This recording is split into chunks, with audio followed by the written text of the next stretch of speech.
Semoga yang subscribe diberikan rezeki melimpah dari jalan tak terduga.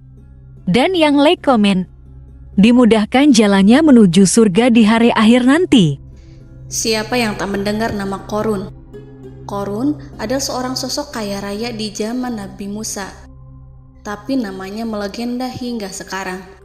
Kisahnya diabadikan dalam Al-Quran, bahkan menjadi peribahasa atau ungkapan di masyarakat guna menggambarkan seseorang yang mirip dengan tabiatnya atau menisbatkan harta yang ditemukan terpendam dalam tanah sebagai harta Qorun.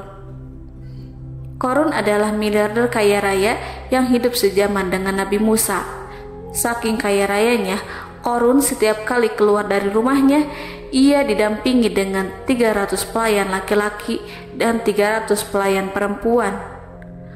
Qorun juga dikawal oleh 4.000 pengawal yang diiringi 4.000 binatang ternak, ditambah 60 ekor unta yang khusus membawa kunci-kunci gudang penyimpanan harta kekayaannya itu.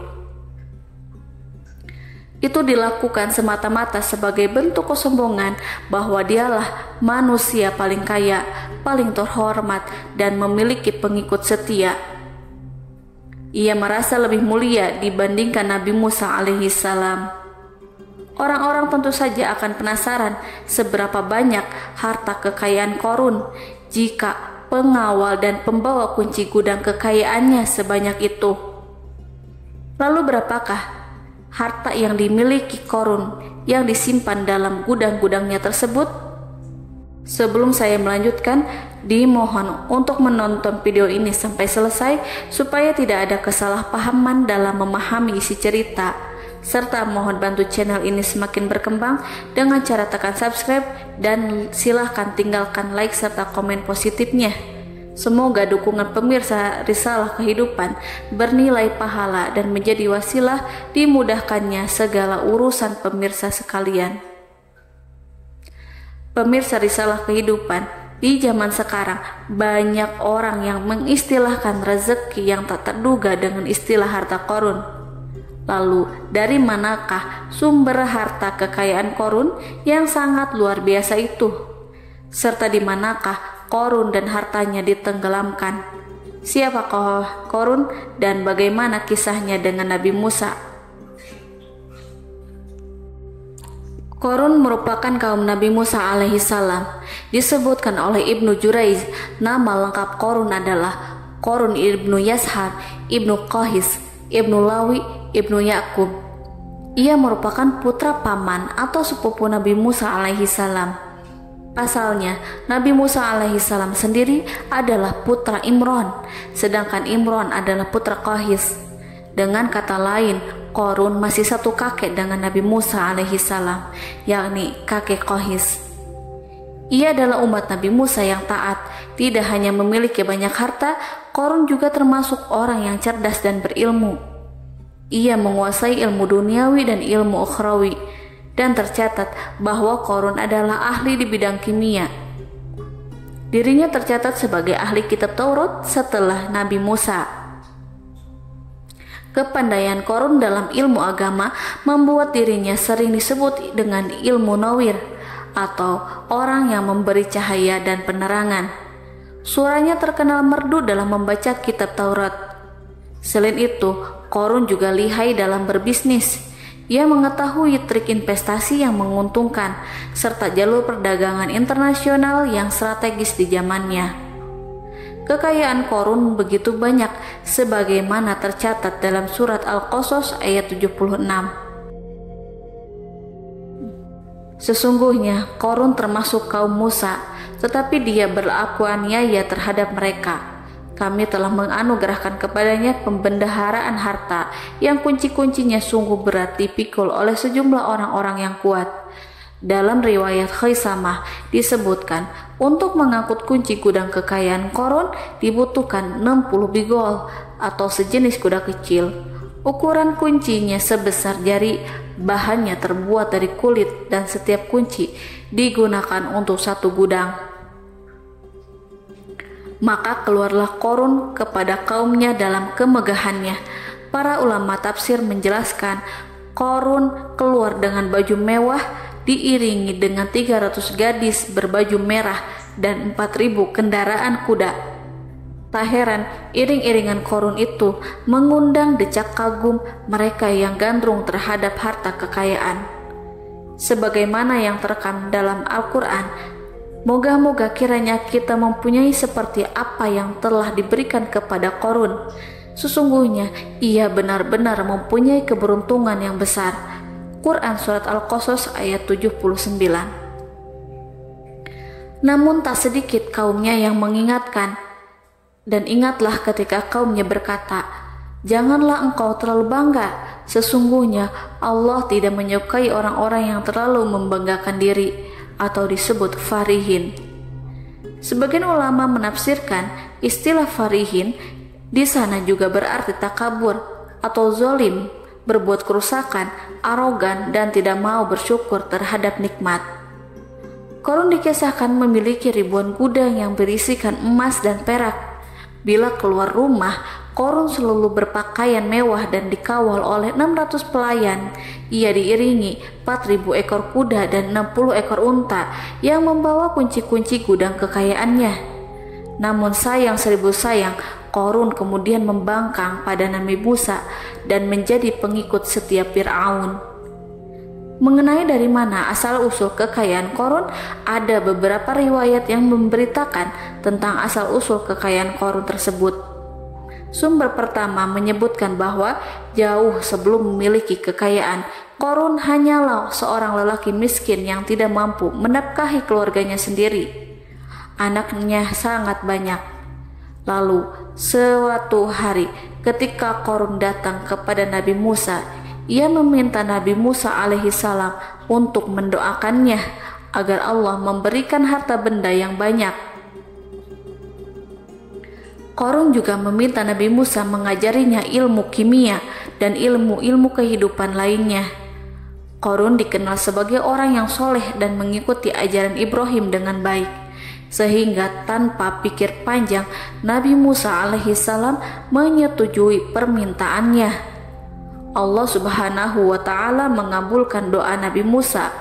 Qarun diberikan kecerdasan luar biasa dan menguasai ilmu yang telah diajarkan kepadanya. Qarun menguasai teori dan praktik pembuatan emas permata dan beragam perhiasan mewah lainnya. Ia juga pakar dalam ilmu arsitektur, rancangan bangunan, penataan kota, dan lain sebagainya. Tidak lama setelah itu, hidupnya berubah. Qarun pun hidup dengan bergelimbang harta. Ribuan gudang yang dimilikinya penuh dengan emas dan perak. Namun sayangnya, keberuntungan yang didapatkannya membuatnya gelap mata. Qarun mulai hidup dengan penuh pamer, keangkuhan, dan penuh kesombongan. Kekayaan yang telah diberikan oleh Allah Subhanahu wa Ta'ala membuatnya lupa dengan Sang Maha Pemberi. Qarun merasa lebih terhormat dan mulia dibandingkan Nabi Musa. Ia pun akhirnya membelot dan durhaka pada Nabi Musa. Ia mengingkari janji-janjinya dahulu dan beralih menjadi pengikut Fir'aun yang setia. Loyalitas Qarun terhadap Fir'aun membuatnya diangkat menjadi kepala mandor yang membawahi ribuan pekerja. Dikisahkan bahwa Qarun bersikap semena-mena terhadap para pekerja. Ia tega memotong upah mereka. Ia melakukan korupsi demi membangun istana dan kemegahannya sendiri, dan untuk membangun gudang-gudang penyimpanan harta yang telah ia kumpulkan jauh-jauh hari. Ketika datang perintah zakat, Nabi Musa alaihissalam pergi menemui Qarun dan memerintahkannya mengeluarkan zakat sebesar 1 dinar dari setiap 1000 dinar, 1 dirham dari setiap 1000 dirham, 1 kambing dari setiap 1000 kambing, dan seterusnya. Setelah Qarun menghitung seluruh hartanya, ternyata jumlah zakatnya sangat besar. Kekikirannya pun mulai menghalangi hatinya untuk mengeluarkan zakat. Qarun enggan membayar zakat ketika Nabi Musa alaihissalam menagih zakat yang diperintahkan oleh Allah untuk ditunaikannya. Ketika Qarun diminta zakat, ia langsung marah dan tidak memberikan sedikit pun kekayaannya. Dia berpikir bahwa harta kekayaan yang dimilikinya didapat dari hasil kerja dan usahanya sendiri, dan tidak ada kaitannya dengan siapapun, termasuk Allah Subhanahu wa Ta'ala.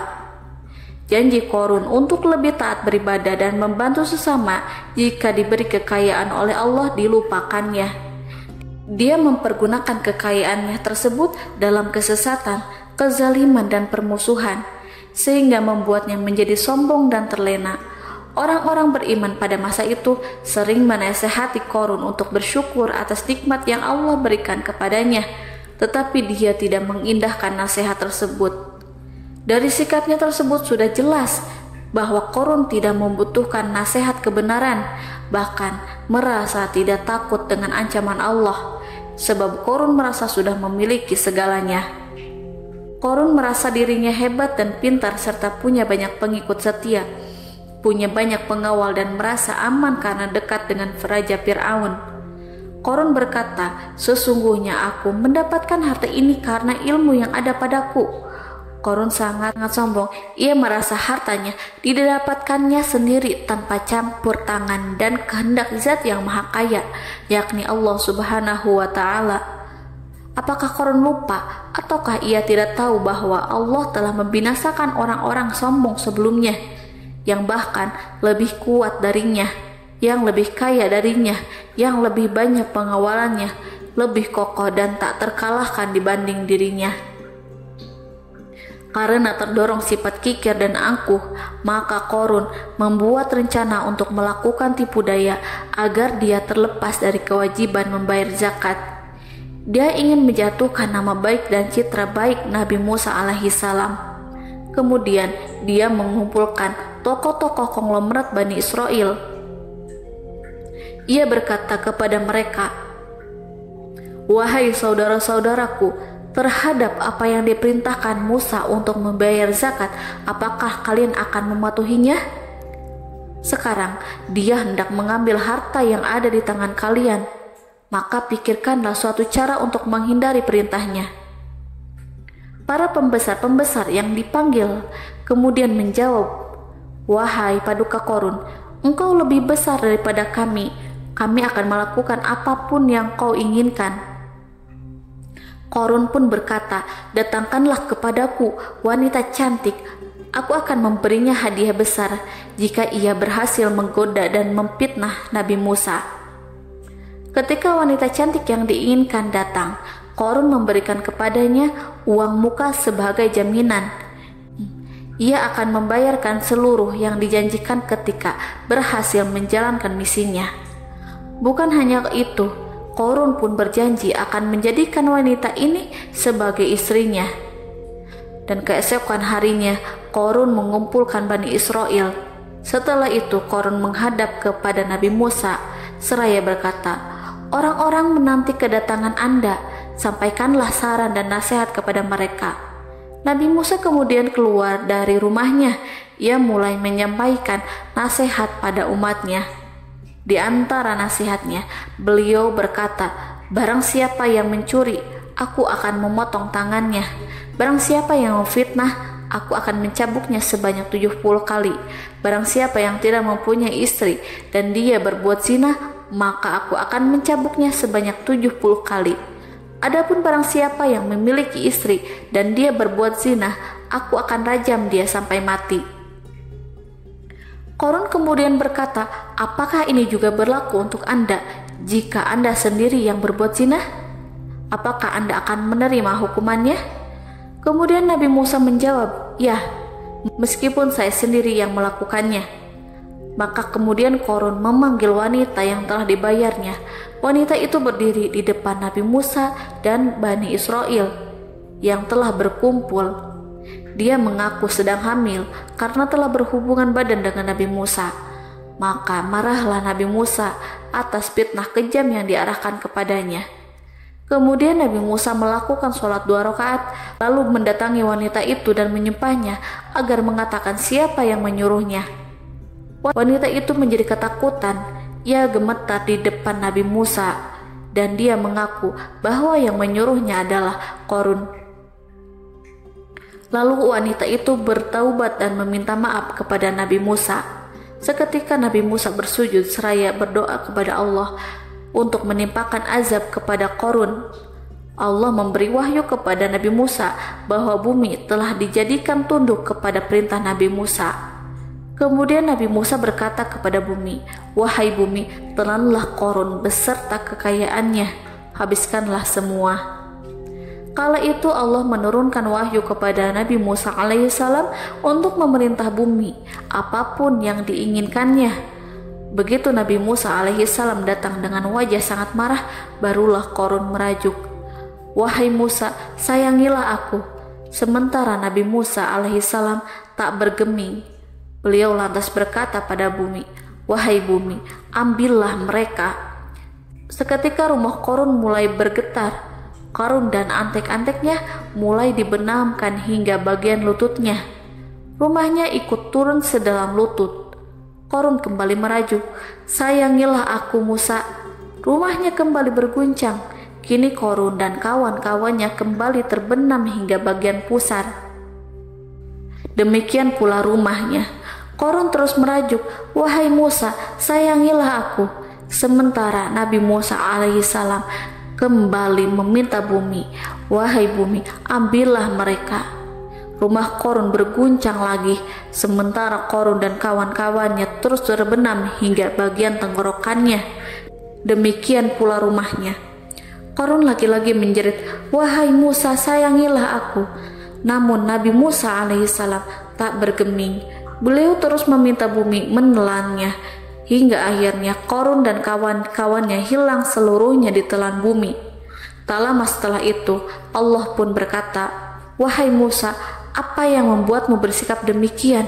Padahal demi kemuliaanku, andai dia Qarun berdoa kepadaku, niscaya aku akan rahmati. Maka kami benamkan dia beserta rumahnya ke dalam bumi, maka tidak ada baginya satu golongan pun yang akan menolongnya selain Allah, dan dia tidak termasuk orang-orang yang dapat membela diri." Quran Surat Al-Qasas ayat 81. Lalu di manakah lokasi ditenggelamkannya Qarun beserta harta bendanya? Konon berdasarkan kepercayaan beberapa masyarakat setempat, Qarun ditenggelamkan di sekitar sungai atau danau Moris yang terletak di kota Fayum, negara Mesir. Qarun konon mendirikan istana, dan di tempat itu pula ia ditenggelamkan. Dahulu Qarun berkeinginan membangun sebuah istana, namun tidak diizinkan oleh Fir'aun jika istana itu dibangun di samping istana Fir'aun. Terlebih Qarun juga tidak ingin membangun istana di tengah pemukiman Bani Israel yang terletak di tanah Jasan. Fir'aun pun memberikan tanah di wilayah Fayum. Kemudian di tepi sungai Fayum inilah Qarun membangun istananya yang megah, dan di dalamnya membangun Al-Kunuz atau gudang penyimpanan harta berisi emas dan perak. Salah satu bukti arkeologis yang dapat dijumpai di lokasi tersebut adalah runtuhan bangunan yang diduga sebagai tempat tinggal Qarun yang berjarak sekitar 2 km dari Danau Qarun.